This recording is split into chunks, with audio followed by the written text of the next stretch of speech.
শুরু করছি এখন প্রকাশ, সঙ্গে আছি আসাদুজ্জামান জি। আজকে আমরা মূলত নির্বাচন নিয়ে আলাপ করতে চাই। আমরা জানি যে কিছুক্ষণ আগেই প্রধান উপদেষ্টার কার্যালয় থেকে আসলে চিঠি গিয়েছে নির্বাচন কমিশনে।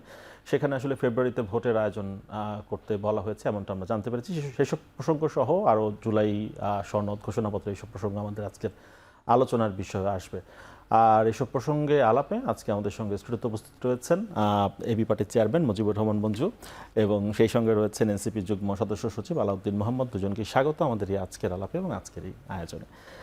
তো যেটি আমরা দেখলাম যে প্রধান উপদেষ্টা তো রমজানের আগেই ফেব্রুয়ারিতে নির্বাচনের কথা বললেন। নির্বাচন কমিশনের চিঠিও পৌঁছে গিয়েছে প্রধান উপদেষ্টার কার্যালয় থেকে। সিএসি যেটি আজকে বলেছেন যে নির্বাচনের প্রস্তুতি এগিয়ে নিচ্ছে কমিশন। তো পুরো বিষয়টিকেই স্বাগত জানিয়েছে বেশিরভাগ রাজনৈতিক দল। এখন মানে নির্বাচনের আয়োজনের যে পরিবেশ, সেটি নিয়ে অনেক ধরনের মতামত রয়েছে। যেমন জামাত বলছে যে এখনও পরিবেশ নিশ্চিত হয়নি, জুলাই সনদের ভিত্তিতেই ভোট হতে হবে।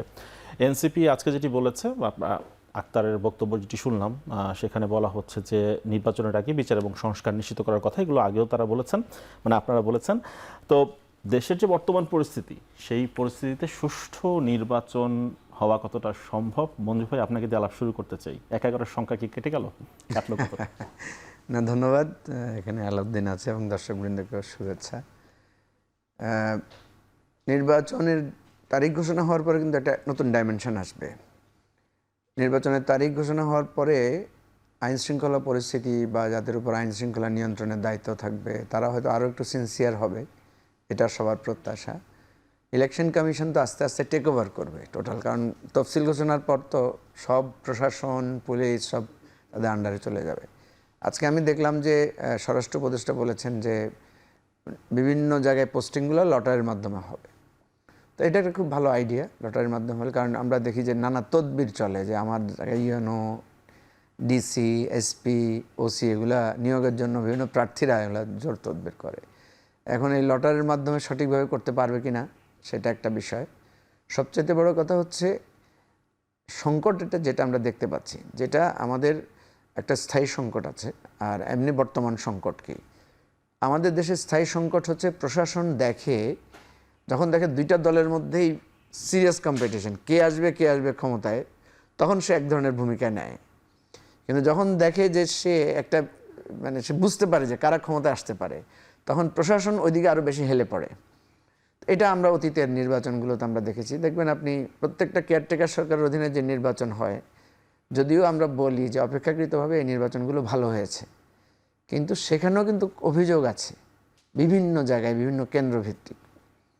তো এই কারণে আমরা যেটা দেখতে পাচ্ছি যে ইলেকশন আসলে প্রশাসনিক যে রদবদল, প্রশাসনিক যে অবস্থানটা থাকে, প্রশাসন যদি কোনো একদিকে হেলে পড়ে, সেটা কিন্তু একটা ভালো নির্বাচনের জন্য খুবই থ্রেট আর কি, ভালো নির্বাচনের জন্য। সরি, আরেকটা জিনিস আমরা এখন যে এটা বর্তমান প্রেক্ষাপট আমরা যেটা লক্ষ্য করছি, সেটা হলো যে প্রশাসন নিজেই খুব দুর্বল একটা অবস্থানে আছে। আপনি যদি সার্ভে করেন বিভিন্ন জায়গায় যেখানে যেখানে ঘটনা ঘটেছে, সেখানে দেখবেন যে ডিসি সাহেব, এসপি সাহেব, ইউএনও সাহেব, ওসি সাহেব, ওনারা কিন্তু দেখেন যে ঘটনাটা কার সাথে। যখনই ঘটনাটা দেখা যাবে কোনো শক্তিশালী পক্ষের, তখন কিন্তু তারা সেখানে ভূমিকা রাখতে পারছে না। এবং আপনি যদি প্রত্যেকটা ঘটনাকে একটা একটা করে দেখেন, যেমন আপনি এই যে ঢাকায় যে একটা আলোড়ন সৃষ্টিকারী ঘটনা ঘটলো, মিটফোর্ডের ঘটনা ঘটার 2 দিন পরে আমরা কিন্তু পাবলিকলি এটা খুব আওয়াজ উঠলো। তারপর কিন্তু আসামি ধরা হলো, বিএনপিও বহিষ্কার করতেছে, প্রশাসনও আসামি ধরতেছে। তাহলে তার আগে কী হলো? তারা কেন ধরলো না? তারা কেন প্রশাসনে তো হাঁকডাক করে নামলো না? প্রত্যেকটা জায়গায় দেখবেন যখনই আলোচনা উঠছে, যখনই গোপালগঞ্জের কথাই ধরেন, এত বড় পরিকল্পনা হলো, বাইরে থেকে লোক গেল, তাদের মিটিংয়ে হামলা করার মতো প্রস্তুতি নিয়ে আসলো। এখন তো আমরা জানতে পারছি যে অনেক পরিকল্পনা হয়েছে সেখানে। তো এই পরিকল্পনাটা গোয়েন্দা সংস্থা সেখানে কাজ করে নাই কেন? সেখানে তো একটা আগে থেকেই কথা ছিল যে মঞ্জু ভাই, 6 মাসে সরকার এমন অবস্থা কাটিয়ে উঠতে পারবে কতটা আশা করেন আর কি? এটাই হচ্ছে আমরা প্রফেসর ইউনূসের সাথে যখন আমাদের কথা হয়েছে, উনি তো আমাদেরকে বলেছেন যে আমি এখন ঘন ঘন বসবো। আমরা ওনাকে যে একটা কথা বলেছিলাম যে স্যার, গন্ডগোলটা করবে কিন্তু পলিটিক্যাল পার্টিগুলো। তাহলে পলিটিক্যাল পার্টিগুলোকে যদি আপনি কন্ট্রোলে নিয়ে আসতে পারেন বা বুঝিয়ে সুঝিয়ে এমন একটা জায়গায় নিয়ে আসতে পারেন, তাইলে কিন্তু ঝামেলা শেষ।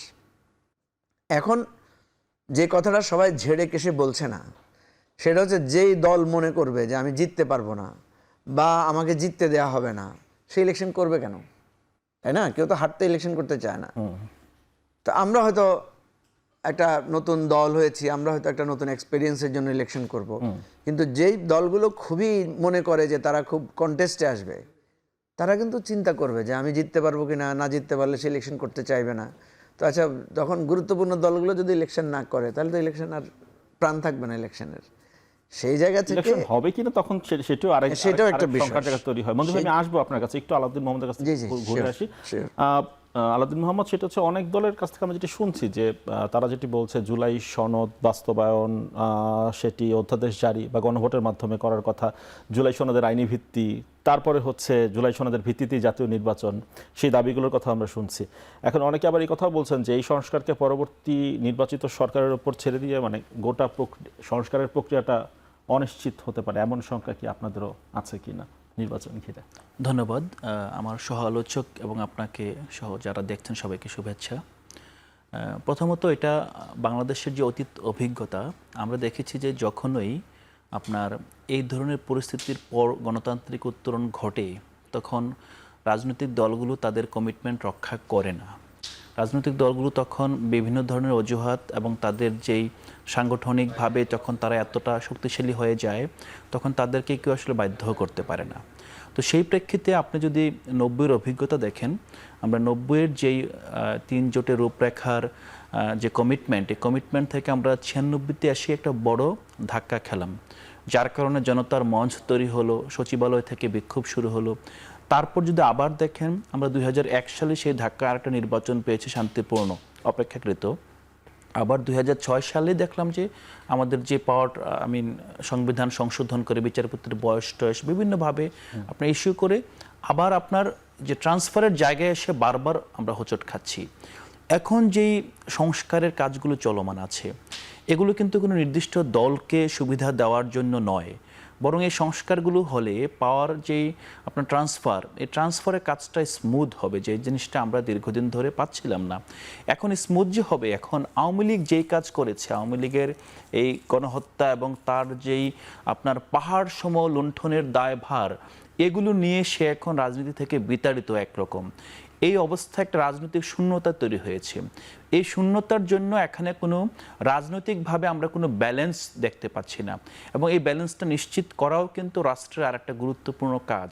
অনেক সময় দেখা যায় বড় দলকে কিছু কিছু জায়গায় ছাড় দিয়ে হলেও তার নিজের স্বার্থে, নিজের অস্তিত্বের স্বার্থে, রাষ্ট্রের স্বার্থে তাদেরকে আপনার অন্যান্য দলগুলোকে অ্যাকোমোডেট করতে হয়। যেমন বিএনপি, আমরা শুনছি যে বিএনপি বলছে সাংবিধানিক একমাত্র বৈধ প্রক্রিয়া হচ্ছে নির্বাচিত সরকারের হাতেই এই সংস্কার, এই জুলাই সনদের সংস্কারটিকে ছেড়ে দেয়া। না, এখন বিএনপির যেই দাবি, বিএনপির দাবি অনুযায়ী আমরা যদি দেখি, তাহলে একটি দলের দাবি, তাদের দাবি যেহেতু তারা ক্ষমতার খুব কাছাকাছি আছে বলে মনে করছে, তাদের জায়গায় একটা বৈধতা আছে।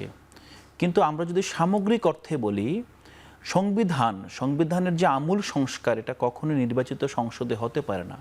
নির্বাচিত সংসদে সংবিধান অনুযায়ী কাজ করার আপনার জুরিসডিকশন সংসদের আছে। কিন্তু এখন যে প্রক্রিয়া, আমরা যেই 106 ধারা মোতাবেক আমরা যে সাংবিধানিক ধারাবাহিকতা এবং বৈধতার কথা বলছি, এটা এখন যেভাবে প্রশ্নবিদ্ধ হচ্ছে, এখন বিএনপি ছাড়া মোটা দাগে সবগুলো দল কিন্তু একটা জায়গায় একমত যে এই সংবিধান অথবা আমরা যদি মৌলিক সংস্কারের বিষয়গুলো আগামী সংসদের নির্বাচনের আগেই আপনার এই সরকারের অধীনে জুলাই সনদের যে ঐকমত্য হবে সেগুলো বাস্তবায়ন চাইছেন। এবং আরেকটা বিষয় বলছি যে নির্বাচন নিয়ে সরকার বা নির্বাচিত সরকারের আস্থার জায়গাটি এখনো তৈরি হয়নি সেই জায়গা। আস্থার জায়গাটা একটা বিষয় দেখেন, যে নির্বাচন নিয়ে কিন্তু আমরা এনসিপি থেকে কখনোই আমরা টাইম নিয়ে কখনোই বিতর্ক সৃষ্টি করি নাই। আমরা আস্থা রেখেছি যে ডিসেম্বর থেকে জুনের মধ্যে যে কোনো সময় নির্বাচন হোক, আমরা নির্বাচনের সাথে একমত। কিন্তু আমরা টাস্কওয়ারি কিছু আপনার রোডম্যাপ চেয়েছি, বিচারের রোডম্যাপ, সংস্কারের রোডম্যাপ, তারপর নির্বাচন।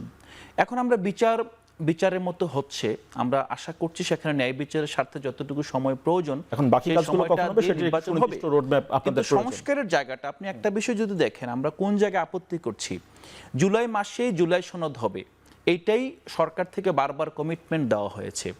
এখন এই কমিটমেন্টের পরে আমরা দেখলাম যে জুলাই সনদটা আপনার জুলাই মাসে সম্ভব হয়নি, হয়তোবা জুলাই, যেটা সরকার মৃদু ইঙ্গিত দিয়েছিল যে 8 অগাস্টে হয়তো বা জুলাই সনদ ঘোষণা করা হবে। এখন 5 অগাস্ট থেকে 8 অগাস্ট কি অনেক দূর?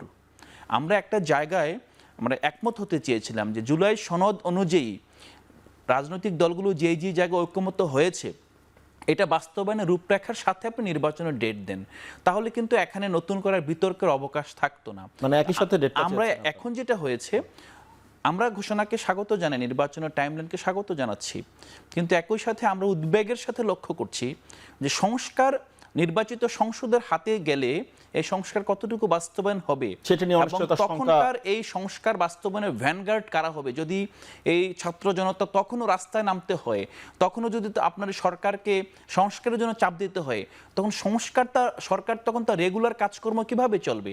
সরকারের কাজ তো আসলে সংস্কার করে না, সংস্কার একটা বিশেষ ব্যবস্থার কাজ।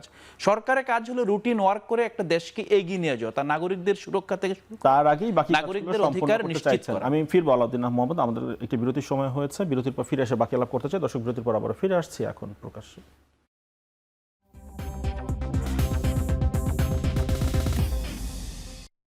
বিরতির পর আবার ফিরে এলাম এখন প্রকাশ্যে। বিরতির পর আমাদের সঙ্গে যুক্ত হয়েছে নেম আব্দুল্লাহ, সাংবাদিক কল্যাণ ট্রাস্টের এমডি। আপনাকে স্বাগত আমাদের এই আজকের আলাপে। আজকের আয়োজনে নিশ্চয়ই শুনছিলেন আমাদের আলাপ। আমরা কথা বলছিলাম যে জুলাই সনদের ভিত্তিতে নির্বাচন প্রসঙ্গে অনেকে যেটি বলছেন যে নির্বাচন অনুষ্ঠানের জন্য যে পরিবেশ, সেই পরিবেশ এখনো নিশ্চিত হয়নি।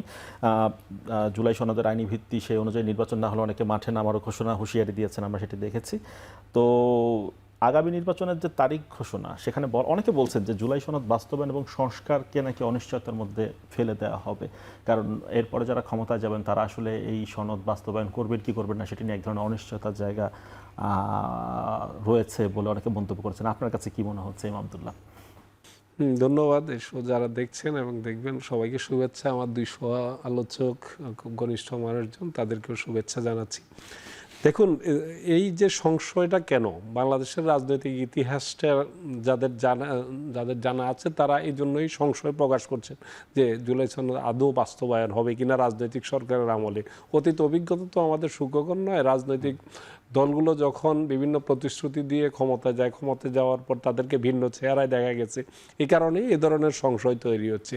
তবে আমি এবারের প্রেক্ষাপটটা আমি ভিন্ন দেখি এই কারণে যে আমরা 24 জুলাই আগস্টের যে পরিস্থিতি, যে শিক্ষা, এই শিক্ষা থেকে আমার মনে হয় যে আগামী দিনগুলোতে যারা ক্ষমতার দ্বারপ্রান্তে রয়েছেন তাদের কাছে এই চিত্রটা তো আছে, এবং একবার যখন এই তরুণ সমাজ, এই ছাত্র জনতা জীবন দেয়ার, যেভাবে অকাতরে বুক চিতিয়ে জীবন দেয়ার শিখে গেছে, সুতরাং তাদের সাথে কোনো রকম অঙ্গীকার করে এটা ভবিষ্যতে রক্ষা না করলে সেই সরকারের জন্য টিকে থাকা যে চ্যালেঞ্জের না, এটা খুবই ঝুঁকির হবে। এটা আমার মনে হয় অনুধাবন করার মতো এটুকু বুদ্ধিজ্ঞান যারা ক্ষমতায় আসবেন তাদের আছে। এই কারণে আমি অনেকটাই আশাবাদী। হয়তো এটা হতে পারে যে তাদের কিছু কিছু বিষয়ে এখন কৌশলগত কারণে একমত হচ্ছেন, কিন্তু মানে অন্য দলগুলো তো ছাড় দিতে রাজি নয়। মানে তারা বলছেন যে এই সনদ অনুযায়ী নির্বাচন দিতে হবে, এই সনদ আগেই বাস্তবায়ন হতে হবে, নির্বাচনের আগেই বাস্তবায়ন হতে হবে, নাহলে তারা নির্বাচনেই যাবেন না, বরং এটির দাবিতে আন্দোলনে মাঠে নামবেন তারা। সেক্ষেত্রে নির্বাচনী পরিবেশ কি থাকবে, যে পরিবেশের কথা আমরা বলছি, সুষ্ঠু পরিবেশ? এই বিষয়টা যারা এই অবস্থানে আছেন, সেই অবস্থানে আমি তো মনে হয় যে এখন থেকে 1-1.5 মাস আগে যে কঠোর অবস্থানে ছিলেন, এখন যে ঠিক একই টোনে কঠোর অবস্থানে আছেন আমি সেটা দেখছি না। এটা আমার হয়তো আমার সাথে দ্বিমত করার সুযোগ আছে, কিন্তু আমারও বিশ্বাস যে এটা চাপে রেখে যতটুকু আদায় করে নেওয়া যায় এই কৌশলও হতে পারে। আবার এমনটাও হতে পারে যে ব্যাপারে কঠিন অবস্থান নিয়ে তাদের নির্বাচনী প্রস্তুতিটা আরও সংহত করার যে আরও একটু সময় নেওয়া যায় কিনা, এরকমটাও হতে পারে। কিন্তু নির্বাচনের আগে যদি বাস্তবায়ন করার গ্রহণযোগ্য একটা জায়গা দেওয়া যেত, এটা অবশ্যই সুখকর হতো। কারণ আমরা জুলাই যে আমাদের এই ছাত্র জনতার, হাজারো ছাত্র জনতার যে আত্মদান, তাদের যে প্রত্যাশার জায়গা, তাদের যে আকাঙ্ক্ষার জায়গা, এটা পূরণ করে যদি আমরা একটা নির্বাচনে যেতে পারতাম, নিশ্চয়ই এটা সুখের বিষয় হতো। কিন্তু সেই প্রক্রিয়াটা কি হবে, এটা নিয়েও তো আমাদের মধ্যে মতানৈক্য আছে। যেমন এনসিপি বলছিল যে এর মধ্যে গণভোট হতে পারে, বা অন্যান্য অধ্যাদেশ জারি হতে পারে। হ্যাঁ, অধ্যাদেশের মধ্য দিয়ে হওয়া নিয়েও কিছুটা বিতর্ক আছে। তো কিছু কিছু জায়গায় যদি বিপ্লবী সরকার হতো এগুলো বাস্তবায়ন করা সহজ হতো। হ্যাঁ, সেটা সেভাবে তো হয় নাই। প্রথম দিন থেকেই কিন্তু ভুলের জায়গাটা এখানেই, এখন যে আমরা বিপ্লবী সরকার করতে পারি। আমি মানে অন্যান্য দলগুলো সেগুলো হচ্ছে অনেকেই, যেমন ইসলামী আন্দোলন বাংলাদেশের আমির মুফতি সৈয়দ রেজাউল করিম, তিনি আজকে যেটি বললেন যে আমাদের নির্বাচনে যাওয়াটা কঠিন হবে, বর্তমান পরিস্থিতিতে প্রশাসন যথাযথ ফাংশন করছে না, বর্তমান সরকার প্রশাসনকে নিয়ন্ত্রণ করতে পারছে না, সেখানে এই অবস্থায় নির্বাচন করতে গেলে যারা প্রার্থী হবেন তাদের আসলে ঝুঁকি থেকে যায়। এই ঝুঁকি নিয়ে কেন আমরা নির্বাচনে? প্রশাসনিক জায়গা তো দুর্বলতা আছে, এটা অস্বীকার করার কোনো উপায় নাই। একটি লেভেল প্লেইং ফিল্ডের জন্য যে পরিস্থিতি, যেরকম পুনর্বিন্যাস দরকার ছিল, সেটা তো করা সম্ভব হয় নাই। ডক্টর ইউনূস সরকার যে এমন একটি অবস্থা, এমন একটি প্রশাসন নিয়ে যাত্রা শুরু করেছেন যেটা 15 বছর ধরে দলীয়করণের চূড়ান্ত পর্যায়ে, সেটা কোনো মানে সাধারণ কোনো দলীয়করণের সংজ্ঞায় পড়ে না। এমন একদম ব্লাড টেস্ট করে করে গত 15 বছরে একেবারে ছাত্রলীগ ব্যাকগ্রাউন্ড দেখে, এবং ছাত্রলীগ তাদের ন্যূনতম যোগ্যতার মাপকাঠিটাও সেখানে রক্ষা করা হয়নি। একবারে আপনি দেখেছেন যে বিসিএস এ ছাত্রলীগের কাছ থেকে তালিকা নিয়ে আসা হয়েছে, ছাত্রলীগের কাছে বিজ্ঞপ্তিটা পাঠিয়ে দেওয়া হয়েছে ছাত্রলীগের কাছে। গোয়েন্দা সংস্থাগুলোর এমন ঘটনা আমাদের হাতে এসছে, প্রমাণ এসছে যে গোয়েন্দা সংস্থাগুলোতে নিয়োগ হবে, একদম জাতীয় গোয়েন্দা সংস্থা, সেখানে বিজ্ঞপ্তিটা প্রকাশ করা হতো একেবারে ধরুন যে অপরিচিত, যেগুলোকে আমরা আন্ডারগ্রাউন্ড সংবাদপত্র বলি, এসব সংবাদপত্রে দায়সারা গোছের বিজ্ঞপ্তি প্রকাশ করে সেই বিজ্ঞপ্তিটা ছাত্রলীগ নেতাদের, কেন্দ্রীয় নেতাদের, ইউনিভার্সিটি নেতাদেরকে দিয়ে দেওয়া হতো যে এর আলোকে তোমরা তালিকা দাও এবং আবেদনপত্র দাখিল করতে। এইভাবে যেখানে এই গোয়েন্দা সংস্থাতে নিয়োগ হয়েছে, বাহিনীতে, বিভিন্ন বাহিনীতে নিয়োগ হয়েছে, তো তাদেরকে নিয়ে একটি নির্বাচনে যাওয়া কিছুটা ঝুঁকির জায়গা তো আছেই। তবে আমি মনে করি যে গণ অভ্যুত্থানের পক্ষের সকল শক্তি যদি ঐক্যবদ্ধ থাকে, সুদৃঢ় অবস্থানে থাকে, তাহলে এগুলো হয়তো মোকাবেলা করা সম্ভব হবে। তা না হলে এই দলবাজ বিভিন্ন গোয়েন্দা সংস্থার সদস্য এবং বিভিন্ন বাহিনীর সদস্য, এদেরকে নিয়ে আগামী নির্বাচনে যাওয়া, লেভেল প্লেইং ফিল্ড বলেন বা এই নির্বাচনকে একটি সুষ্ঠু, যেটা সবচাইতে ইতিহাসের সবচাইতে ভালো একটি নির্বাচনের কথা বলছেন ডক্টর ইউনূস, আজকে যেটা নির্বাচন প্রধান নির্বাচন কমিশনার বলেছেন, সে প্রসঙ্গে আসবে আব্দুল্লাহ, আপনার কাছে আসবে, চ্যালেঞ্জের হবে। হ্যাঁ, চ্যালেঞ্জের হবে। মঞ্জু ভাই, আপনার কাছে আসতে চাই। মোটা থেকে দুটি বিষয়, জুলাই সনদ আর নির্বাচনী পরিবেশ, লেভেল প্লেইং ফিল্ড। কি করলে, মানে দলগুলো কিভাবে ফাংশন করলে বা কিভাবে কি করলে সরকার একটি শক্ত অবস্থানে যেতে পারবে, প্রশাসনকে নিয়ন্ত্রণে নিতে পারবে, যাতে করে আপনাদের কাছে মনে হয় যে এখন নির্বাচনী পরিবেশ দেশে তৈরি হয়েছে বা এখন প্রার্থীদের আসলে নির্বাচনে মাঠে নামলে তারা আসলে কোনো হুমকির মধ্যে থাকবেন না? আপনার এই প্রশ্নের জবাবে আমি যদি একটু অন্য করে ঘুরিয়ে বলি, ধরেন এখন আমরা যাদের মধ্যে খুব উত্তেজনা দেখতে পাচ্ছি বা বাকযুদ্ধ দেখতে পাচ্ছি, বিএনপি, এনসিপি, জামাত এবং ইসলামী আন্দোলন বাংলাদেশ, ধরেন এই চারটা, এখন বাকি আরও আছে, এই চারটাকে ধরলাম। ধরেন আমরা হাইপোথেটিক্যালি যদি এমন করি যে এরাই জোটবদ্ধ হয়ে ইলেকশন করবে একটা মার্কায় বা একটা অ্যালায়েন্স হয়ে, তাহলে কি হবে? তাহলে তার অসুবিধা নাই, এরা অ্যালায়েন্স হয়ে ইলেকশন করলে এরাই তো ক্ষমতায় যাবে, এবং তখন আর জুলাই সনদ বাস্তবায়নে সরকার করবে কি করবে না, বা বিএনপি যেটা বলছে আমরা এটা জাতীয় সরকার করব, তো জাতীয় সরকারে যদি হয়, একটা জাতীয় ইউনাইটেড পার্লামেন্ট হলো, ওইটাই আবার জাতীয় সরকারে গেল, তাহলে তো আর কোনো সমস্যা নাই। এখন কথা হচ্ছে, এটা শুনলে আবার আপনারা বলবেন যে এটা তাহলে আর কি হলো, তাহলে তো নিজেরাই আর ইলেকশন কি হবে। এখন প্রশ্ন হচ্ছে যে আপনি দেখেন আমাদের দেশে যতবারই ইলেকশন বর্জন করেছে দলগুলো, যেমন আমরা গতবার 2024-এ সবাই মিলে নির্বাচন বর্জন করেছে কেন? বা 2014 সালেও নির্বাচন বর্জন করা হয়েছে, কেন বর্জন করেছে? দলগুলো নির্বাচন বর্জন করে যখন দেখে যে নির্বাচন সুষ্ঠু হবে না বা সে জিততে পারবে না, তার বিজয়টাকে কেড়ে নেওয়া হবে, তার ভোটটা নিয়ে যাওয়া হবে। তো এখন যে সমস্ত দলগুলো ধরেন এখনও নির্বাচন নিয়ে শঙ্কায় আছে, তারা যদি বলে যে না আমরা ইলেকশন করব না, তাহলে কি হবে? তাহলে তো প্রপার ইলেকশন হবে না, যেটা এই যে ইসলামী আন্দোলন বাংলাদেশের কথা আপনি বললেন। তাহলে আপনাকে এমন একটা ইলেকশন করতে হবে যাতে সকল পক্ষ আস্থাভাজন হয়, আস্থাশীল হয়। এখন কেউ যদি মনে করে যে আমি জিততে পারবো না, সুতরাং আমি ইলেকশন করব না, ঠিক আছে। আবার কেউ যদি মনে করে যে না আমি জিততে পারবো, কিন্তু আমার যদি সঠিক হিস্সাটা আমি পাই। দেখেন আমরা কিন্তু একটা সেন্সিটিভ জায়গার মধ্যে আছি। কি জায়গাটা কি দেখেন, সেটা হচ্ছে এখানে কেউ সেদিকে ফোকাস করছে না যে ইলেকশন আসার আগেও আমি একটা থ্রেড দেখতে পাচ্ছি, সেটা হচ্ছে শেখ হাসিনার বিচারটা যখন চূড়ান্ত পর্যায়ে যাবে, তখন বাংলাদেশে আওয়ামী লীগ কোনো নাশকতা সৃষ্টি করার চেষ্টা করবে কিনা, বা কোনো ধরনের উত্তেজনাপূর্ণ ঘটনা ঘটাবে কিনা। আওয়ামী লীগের কিন্তু একটা হিস্ট্রি আছে, ইতিহাস আছে, সে কিন্তু এই ধরনের ঘটনা ঘটায়। আপনি দেখেছেন অতীতে বাস পুড়িয়ে দেওয়ার ঘটনা তারা ঘটিয়েছে, নাশকতা করেছে, ট্রেন পুড়িয়ে দিয়েছে, নানা রকমের।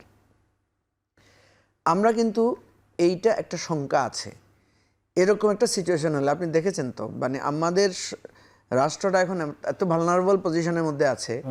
এই যে উত্তরার একটা ঘটনা নিয়ে তো একেবারে ঘটনা কোন দিক থেকে কোন দিকে গড়িয়ে গেল, মানে সচিবালয়ে গেট টেট ভেঙে সেখানে ঢুকে গেল, তাই না? গতকালকে আপনি খেয়াল করেছেন কিনা, প্রধান উপদেষ্টা ডক্টর মোহাম্মদ ইউনূস যখন বক্তব্য দেন জাতির উদ্দেশ্যে, তখন কিন্তু তিনি এটিও বলেছেন যে একটি গোষ্ঠী নির্বাচনকে বাধাগ্রস্ত করার জন্য উন্মুখ হয়ে আছে, উন্মুখ শব্দ তিনি ব্যবহার করেছেন, এবং দেশের ভেতরে এবং দেশের বাইরে থেকে অপচেষ্টায় লিপ্ত রয়েছে বলে তিনি শঙ্কা। যখন প্রধান উপদেষ্টার কথা বলেন তার মানে কি? তার মানে তাদের কাছে নিশ্চয়ই কোনো ধরনের গোয়েন্দা রিপোর্ট আছে।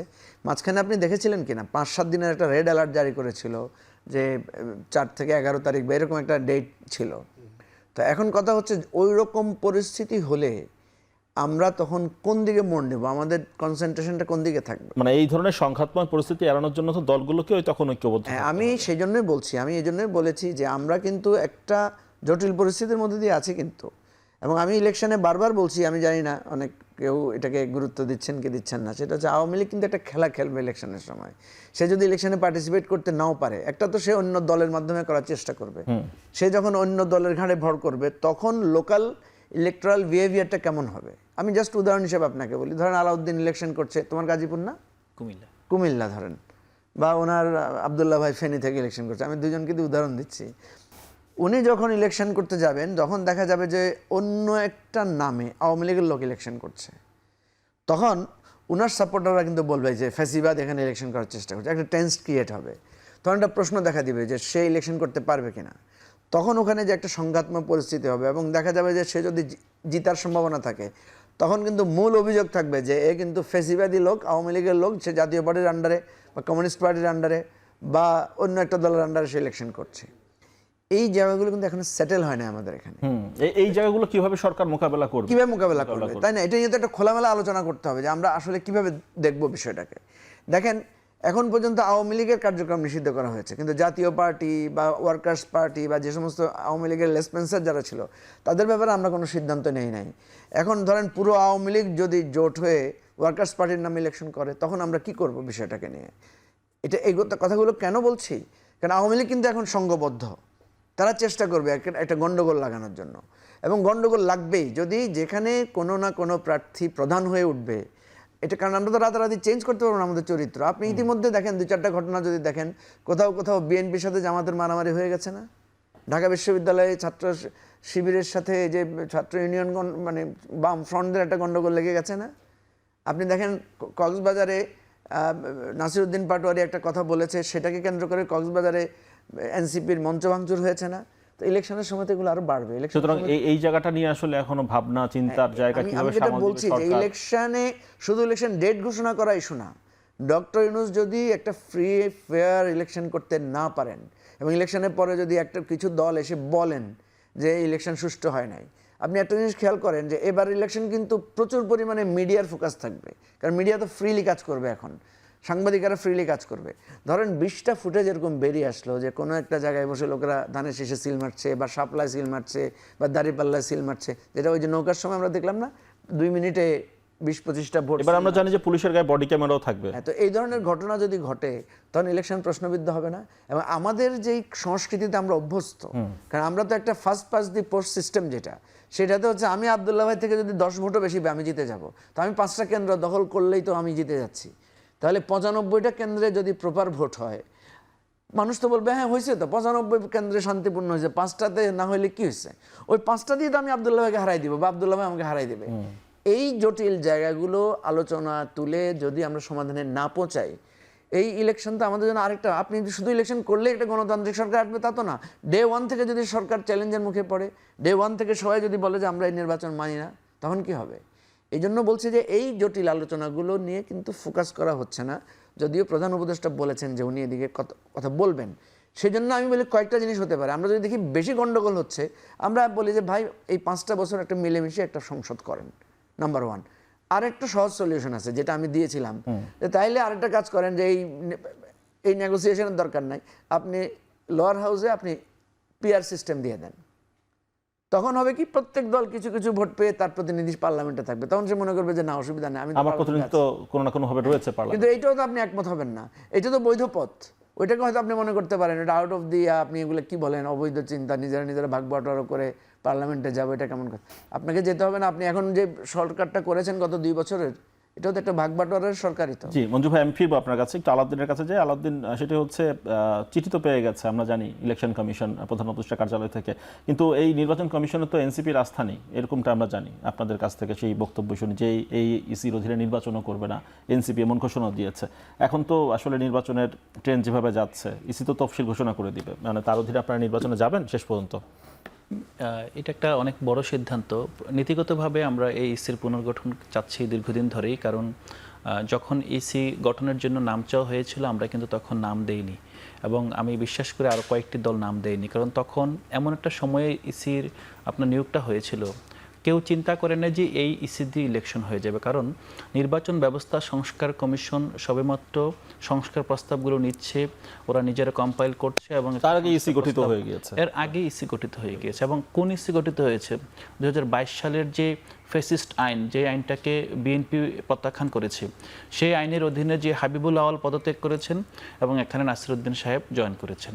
এই জিনিসটাকে আমরা মনে করি যে নির্বাচনটা, আমরা এতক্ষণ কথা বললাম যে ফ্রি, ফেয়ার অ্যান্ড ক্রেডিবল হওয়ার স্বার্থে যেইভাবে লেভেল প্লেইং ফিল্ড করতে হবে, তদ্রূপ এই সংস্কার কমিশনের প্রতি আস্থা রাখতে, এবং সংস্কার যে আসলেই আপনার আমরা মেনে নিয়েছি, এটার একটা লিটমাস টেস্ট হতে পারে যে নির্বাচন ব্যবস্থা যে সংস্কার কমিশন যে প্রস্তাব দিয়েছে, সেই প্রস্তাবের আলোকে নির্বাচন কমিশনকে ঢেলে সাজানো। এখন তো আপনার এই নির্বাচন কমিশনের কাছে তো আপনারা নিবন্ধন চেয়েছেন, ডেফিনেটলি আমরা প্রতীকও বরাদ্দ চাইছেন। বাংলাদেশে যে আপনার রাজনীতি, একটা গণ অভ্যুত্থানের পরপর মানুষ যেটা প্রত্যাশা করে যে আসলে গণ অভ্যুত্থানকারী শক্তি তাদের বিপ্লবী ক্ষমতা অথবা বিপ্লবী আচরণ করবে, কিন্তু আমরা কিন্তু এখানে একটা গণতান্ত্রিক পন্থায় এসেছি। আমরা দাবি জানাচ্ছি বৈপ্লবিক, কিন্তু আমরা কিন্তু একই সাথে ঐকমত্য কমিশনে বলেন, নির্বাচন কমিশনে বলেন, যেখানে যেখানে আমাদের গণতান্ত্রিক পন্থায় কাজ করতে হবে তাই করে যাচ্ছে, আমরা টেবিল থেকে বাইরে যাচ্ছি না।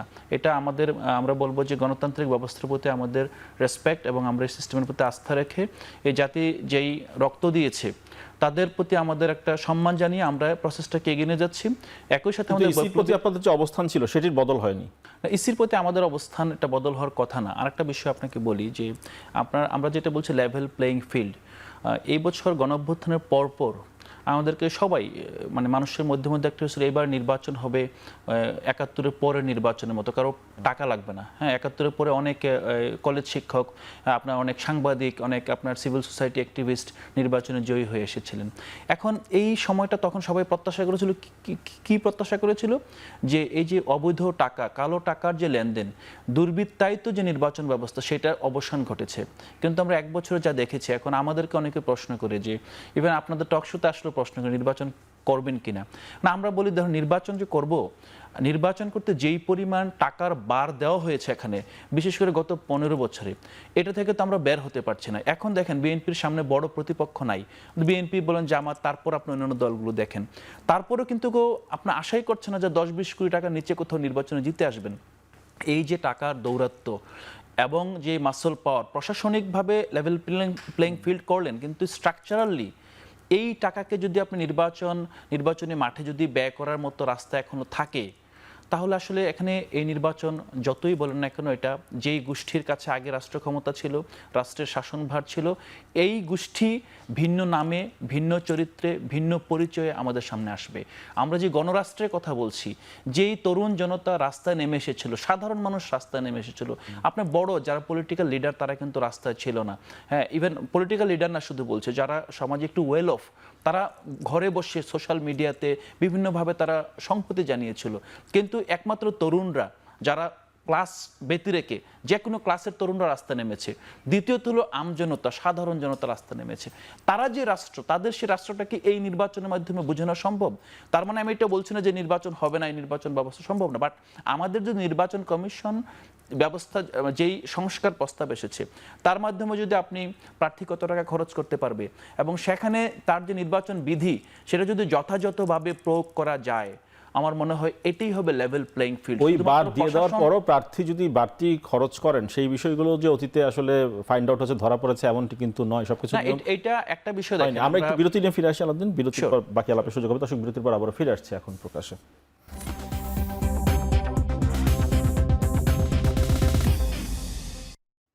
বিরতির পর আবার ফিরে এলাম এখন প্রকাশ্যে। আব্দুল্লাহ, আপনার কাছে আসতে চাই, সিএসসি প্রসঙ্গে আপনার কাছে প্রশ্ন করতে চাই, সেই প্রসঙ্গে আলাপ করবো বলছিলাম।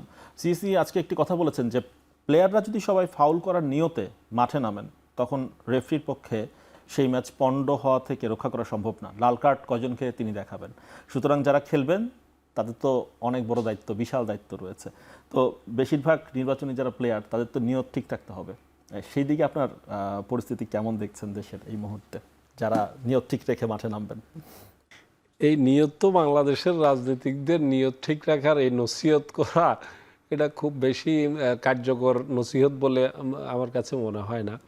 এখানে এবারের নির্বাচনটা কিন্তু একটা অভূতপূর্ব নির্বাচন। আমরা যদি বাংলাদেশের ইতিহাসে 12টি নির্বাচন তো হলো জাতীয় নির্বাচন, এই 12টির মধ্যে বিগত 3টি নির্বাচন নিয়ে তো আর নতুন করে আলোচনার অপেক্ষা রাখে না। তার আগের মোটামুটিভাবে গ্রহণযোগ্য নির্বাচন হচ্ছে আমরা 91 এবং 96 যেটা নির্বাচন, হ্যাঁ, তারপর 2001-এর যে নির্বাচনটা, এই নির্বাচনগুলো যদি আমরা বিশ্লেষণ করি, এই কোনো নির্বাচনেই একেবারে সুস্পষ্টভাবে নিশ্চিতভাবে অমুক দল ক্ষমতা যাচ্ছে এটা কিন্তু এতটা মানে প্রকটভাবে প্রবলভাবে নিশ্চয়তা ছিল না। যে কারণে সবার মধ্যে এক ধরনের নির্বাচনের প্যাটার্নটা এক ধরনের ছিল। এবারের নির্বাচনটা অভূতপূর্ব এই কারণে যে এবারের নির্বাচনে প্রবল প্রতিদ্বন্দ্বী যে দুটি দল, এই দুটি দলের মধ্যে একটি দল এখনো পর্যন্ত নিশ্চিতভাবে তারা প্রতিদ্বন্দ্বিতায় থাকছে না, এবং সেটা অন্ততপক্ষে এই নির্বাচনে থাকছে না। যে কারণে আরেকটি দল যেটি বিএনপি, এই বিএনপিকে নিশ্চিতভাবে ধরে নেওয়া হচ্ছে এই নির্বাচনে মধ্য দিয়ে বিএনপি ক্ষমতায় যাবে। তো এই যে এই ধরনের নির্বাচন বাংলাদেশের ইতিহাসে একমাত্র যদি 78 সালের আমরা 79 সালের নির্বাচনকে বাদ দিই, তাহলে এই ধরনের নির্বাচন কিন্তু আর হয় নাই। এই কারণেই এবারে নির্বাচনে বিএনপির প্রার্থীদের মধ্যে এক ধরনের থাকবে যে নিশ্চিতভাবে ক্ষমতায় যাচ্ছে, সুতরাং যে কোনো মূল্যে জিতলেই ক্ষমতাসীন। এই প্রবণতার কারণে কেউই কোনো রকম ছাড় দিতে চাইবে না, এবং বিএনপির যে সংকটটা বিএনপির মধ্যে মোকাবেলা করতে হবে তারেক রহমানকে, সেটা হচ্ছে যে প্রত্যেকটা আসনে আগে যেখানে গত নির্বাচনে যে নির্বাচনটি সর্বশেষ 2018 সালে বিএনপি যোগ দিয়েছিল, সেই নির্বাচনে যেখানে গড়ে 3 জন করে প্রার্থী ছিল, 3 জন বা 4 জন এর মধ্যে সীমাবদ্ধ ছিল, এবারে সেই প্রার্থীর সংখ্যাটা কিন্তু 7-8-এ অলরেডি চলে গেছে। আমরা পত্রিকায় যে নিউজগুলো দেখতে পাচ্ছি নির্বাচন পূর্ব বিশ্লেষণ, এই যে 7-8 জন নির্বাচনে বিএনপি থেকে ক্যান্ডিডেট হতে চায়, তাদের মধ্যে যে একজন পাবে, বাকি 6 জন পাবে না। এদের অবস্থানটা কি হবে, আচরণটা কি হবে এই নির্বাচনে, এবং এরা যদি সেখানে স্বতন্ত্র হিসেবে দাঁড়িয়ে যেতে চায়, সেই পরিস্থিতিটা কি হবে, এগুলো মিলিয়ে সব মিলিয়ে নির্বাচনটা, এবারের নির্বাচনটা অনেক বেশি এর আগের যে কোনো নির্বাচনের তুলনায় একটু ভিন্ন ধরনের, ভিন্ন ক্যারেক্টারের নির্বাচন হবে। এবং এই সহিংসতার ক্ষেত্রে আওয়ামী লীগ যারা নির্বাচনে অংশগ্রহণ করতে পারবে না, তারা কিন্তু এগুলো উস্কে দিবে। আরেকটি শক্তি এটা উস্কে দিবে, সেটা হচ্ছে যে পুলিশ প্রশাসনের মধ্যে, জনপ্রশাসনের মধ্যে আওয়ামী লীগের যারা আছে, তারা এখনো পর্যন্ত কিন্তু গাপটি মেরে আছে। তারা কোনো না কোনোভাবে কেউ বিএনপির সাথে লাইন দিয়ে টিকে আছে, কেউ নানানভাবে চুপচাপ আছে। তারা কিন্তু যখনই নির্বাচনী তফসিলটা ঘোষণা হবে, আইন অনুযায়ী যখন এই প্রশাসন নির্বাচন কমিশনের অধীনে ন্যস্ত হবে, তখন কিন্তু এরা শেখ হাসিনার নির্দেশনায় নানানভাবে কিন্তু তারা সক্রিয় হবে। যেখানে যেই শক্তির পক্ষে তারা থেকে নির্বাচনটা বন্ডল করা যায়, সব সুবিধা করতে পারে, তারা কিন্তু সেই শক্তির সাথে একাকার হয়ে নির্বাচন বন্ডল করার তারা চেষ্টা করবে। এই চ্যালেঞ্জগুলো মোকাবেলা করার জন্য মোকাবেলার প্রসঙ্গটাই পরিকল্পনা আগেভাগেই থাকা দরকার আমার মনে হয়। নিয়ত ঠিক রেখে কতজন প্লেয়ার মাঠে নামবে শেষ পর্যন্ত? সিইসি মানে ইসি তখন কি করতে পারবে যদি বেশিরভাগ যদি ফাউল করার নিয়ত নিয়ে মাঠে নামে? না, একটা তো ধরেন আমরা রেপ্লিকা আকারে ডাকসু নির্বাচন, রাকসু নির্বাচন যেগুলো হচ্ছে, এগুলোকে দেখলে আমরা কিছুটা আঁচ করতে পারবো যে নিয়ত রেখে কে কতটুকু খেলতে পারছে। আমরা কিন্তু এই জন্যই একটা দাবি তুলেছিলাম যে লোকাল ইলেকশনটা আমরা যদি করতে পারতাম এটা পরীক্ষামূলকভাবে, সেখানেও আমরা একটা প্র্যাকটিস হয়ে যেতে পারতো আমাদের ইলেকশন কমিশন। আমাদের ইলেকশন কমিশনের কিন্তু আমি কিন্তু একটা বড় ঝুঁকি দেখি, সেটা হচ্ছে গত 16 বছর ধরে আমাদের যারা ফিল্ড পর্যায়ে ইলেকশন করে এদের কিন্তু কোনো অভিজ্ঞতা নাই এই ধরনের ইলেকশন করার। এরা ইলেকশন করেছে এরকম যে সরকারি পক্ষে সিল মারার ইলেকশন করে অভ্যস্ত, তারা আগের রাত্রে কিভাবে করেছে এটাতে অভ্যস্ত হয়েছে, এটা তো অবশ্য ডামি ভোটে অভ্যস্ত। হ্যাঁ, ডামি ভোটে অভ্যস্ত হয়েছে।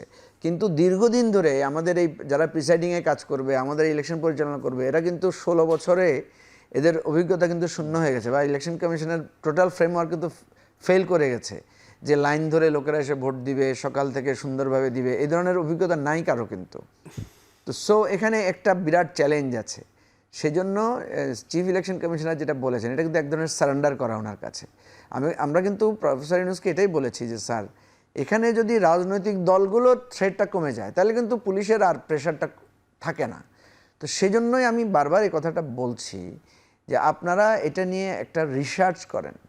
আমরা কিন্তু দেখছি যে সিরিয়াসলি এবারে যেটা হয়েছে, যখন ওই যে এরকম হয় না যে যখন আপনার শত্রু মুক্ত হয়ে গেছেন, আপনি আমাদের মুক্তিযুদ্ধের পরে কী হয়েছে, আওয়ামী লীগের মধ্যে দুইটা গ্রুপ জাসদ হয়ে একটা গণহত্যা, একটা ব্যাপক ধরনের হাজার হাজার লোক মারা গেছে না। এবারে একটা বড় আশঙ্কা হচ্ছে বিএনপির বিদ্রোহী প্রার্থী, এটা একটা চ্যালেঞ্জ বিভিন্ন জায়গায় হবে। এবং আপনি তো দেখেছেন রাউজানে সেদিন কি হয়েছে, এখন তো ইলেকশন আসেই নাই, এক পক্ষ আরেক পক্ষকে মানে পাক্ষমানিক একদম সিনিয়র পর্যায়ের নেতৃবৃন্দের সাথে ক্লাসটা হয়েছে। তাহলে ইলেকশনে নমিনেশন সাবমিশন নিয়ে, নমিনেশন সেটেল করার নিয়ে বিএনপিতে একটা বড় ধরনের গণ্ডগোল হবে। তারপরে হবে জামাত বিএনপিতে, বা জোট যদি হয় জোটে জোটে একটা হতে পারে। এনসিপি ইলেকশনে একটা শক্তিশালী ভূমিকায় থাকবে এবার, বা আমরা যারা নতুন রাজনৈতিক দল আছি আমরাও তো এক ধরনের ইলেকশনের প্রসেসে যাব। আমরা যদি গিয়ে দেখি যে কোথাও আমি স্পেস পাচ্ছি না, কোথাও আমার মানে দল, আমরা কিন্তু আপনি দেখেছেন নুরুল হক নূর সে নিজে একটা কমপ্লেন করেছে যে এখন তো ইলেকশন আসেই নাই, সে প্রচারণায় গিয়ে বাধাগ্রস্ত হয়েছে। জামাতের লোকেরা কিন্তু প্রচুর তাদের কমপ্লেন দিচ্ছে যে তারা এই ধরনের বাধার শিকার হচ্ছে। তো এই তারপরে আপনি ওই যে হান্নান মাসুদ তার এলাকায় গেল, সেখানে দেখা গেল যে সে এক ধরনের মারধরের শিকার হয়েছে। মঞ্জু ভাই, সময় একেবারে সীমিত। তো এই জায়গাটা কিন্তু বারবার আমি যেটা বলছি যে এই জায়গাটায় আমরা যে প্রশ্নটা আসছে যে ইলেকশনের এনভায়রনমেন্ট যদি কনফার্ম না হয় তাহলে ডেট দিলেন ঠিক আছে, কিন্তু বাকিটা কি হলো আলাউদ্দিন মোহাম্মদ, মানে সিইসির মানে বা ইসির কি করার থাকবে যদি দলগুলো যদি এই পরিস্থিতি তৈরি করে, তখন তো সিইসি চাইলেও বা ইসি চাইলেও আসলে সুষ্ঠু নির্বাচন বা যেই নির্বাচনের কথা আমরা ভাবছি বা আশা করা হচ্ছে সেটি তো সম্ভব হবে বলে মনে হচ্ছে না, যদি পরিস্থিতি এরকম হয় দলগুলোর আচরণ প্রার্থীদের। এখানে একটা বিষয় গুরুত্বপূর্ণ যে দলগুলো আচরণ করে ইসির সক্ষমতার ভিত্তিতে, আবার ইসি আচরণ করে রাজনীতিবিদরা কিভাবে ইসিকে দেখছে, দুইটাই কিন্তু। এখন ইসি যদি তার সক্ষমতা জানান দিতে পারে, যদি শক্তিমত্তা যে না আমি এখানে তাকে যেহেতু সাপোর্ট দেওয়া হবে, তাকে আর্মি সাপোর্ট দেবে, তাকে পুলিশ প্রশাসন আছে কিংবা যে সিভিল অ্যাডমিনিস্ট্রেশন আছে তাদের সাপোর্ট দেবে, তা সে যদি পুরোটা সে ইউটিলাইজ করতে চায় এবং সে যদি যথাযথভাবে নির্বাচন বিধির প্রয়োগ করে ম্যাজিস্ট্রেসি দিয়ে যদি শাস্তি নিশ্চিত করতে পারে, তাহলে তো রাজনীতিবিদরা। আলাউদ্দিন, একটি প্রশ্ন এসে যায়, মানে কোনো নির্বাচন কমিশন বা কোনো ঐক্যমত্য কমিশনের পক্ষে কি সম্ভব কোন দলের রাজনীতি কি হবে সেটা ঠিক করে দেয়া? না, একটা বিষয় হলো যে খেলার যে রুল, যেন আমরা কিন্তু এখন যেটা দেখছি যে এটা কিন্তু আসলে কিভাবে খেলা হবে এটা রুল চেঞ্জ হচ্ছে, যে আমি এই সেটআপে খেলবো, এই সেটআপে খেলবো না। আমরা বারবার বলছি, গণঅভ্যুত্থানের শক্তি বলছে যে পুরনো নিয়মে আসলে খেলাটা আর চালানো যায় না, ওই নিয়মটা ফেল করেছে বাংলাদেশে। এখন আপনি যেটা বলছেন যে ঐক্যমত্য কমিশন যেটা পারে সেটা রুল চেঞ্জ করতে ভূমিকা পালন করতে পারে, নির্বাচন কমিশন রুল চেঞ্জ করে দিতে পারে। আপনি খেলেন, আপনি একই মাঠে খেলেন, বাট যেমন আমরা দেখি না বৃষ্টি আসলে খেলার আপনার শর্ট করে ফেলা হয়, আবার দেখা যায় বিভিন্ন মাঠের সাইজ অনুযায়ী খেলার রুল চেঞ্জ হয়। সো আমাদের বিষয়টা যে আমরা রেফারিকে মানছি কিনা, মানে আমরা যদি রেফারিকে প্রতিপক্ষ মনে করি তাহলে কিন্তু আসলে খেলা জমবে না। তো এখানে নির্বাচন এই সময় যেটা মঞ্জু ভাই যথার্থই বলেছেন, এই নির্বাচনটা একটা ঐতিহাসিক নির্বাচন, এই নির্বাচনের উপর নির্ভর করছে আগামীর বাংলাদেশের গণতান্ত্রিক অভিযাত্রা। এখন এই নির্বাচন যদি কোনো কারণে যদি প্রশ্নবিদ্ধ হয় তাহলে কিন্তু আওয়ামী লীগ হাততালি দেবে যে এই বাংলাদেশে এখনই কিন্তু তারা নতুন ন্যারেটিভস নিয়ে আসছে। আমরা দেখছি যে তারা বলছে যে এই ছোট দেশের এই জনসংখ্যাকে কন্ট্রোল একমাত্র আওয়ামী লীগ করতে পারে এবং তাদের স্টাইলটাই বেস্ট। এই জায়গাটা যদি আমরা অ্যাপ্রুভ না করতে চাই, আমরা সত্যিকার অর্থে বাংলাদেশের মানুষের উপর আস্থা রাখতে চাই, তাহলে নির্বাচনটার মাধ্যমে একটা বড় দৃষ্টান্ত তৈরি করতে হবে যে না, এখানকার মানুষ পিসফুল, এখানকার মানুষ গণতন্ত্রের প্রতি শ্রদ্ধাশীল, আইনের শাসনের প্রতি শ্রদ্ধাশীল, এবং সরকার যদি চায়, নির্বাচন কমিশনের মতো প্রতিষ্ঠানগুলো চায় যে তাদের সর্বোচ্চ শক্তি প্রয়োগ করে এখানে একটা সিস্টেমেটিক প্রসেস ফলো করতে, তাহলে জনগণ তাদেরকে সহযোগিতা করে, রাজনীতিবিদরাও সহযোগিতা করে। এটা এই পরীক্ষায় উত্তরণের এইটা আমাদের বেস্ট সুযোগ। জি, সেই প্রত্যাশা আমাদেরও থাকবে। শেষ করছি আজকে, নিশ্চয়ই আরও একদিন আলাপের সুযোগ হবে আপনাদের সঙ্গে। দর্শক, শেষ করছি এখন প্রকাশ। সঙ্গে থাকার জন্য ধন্যবাদ সবাইকে।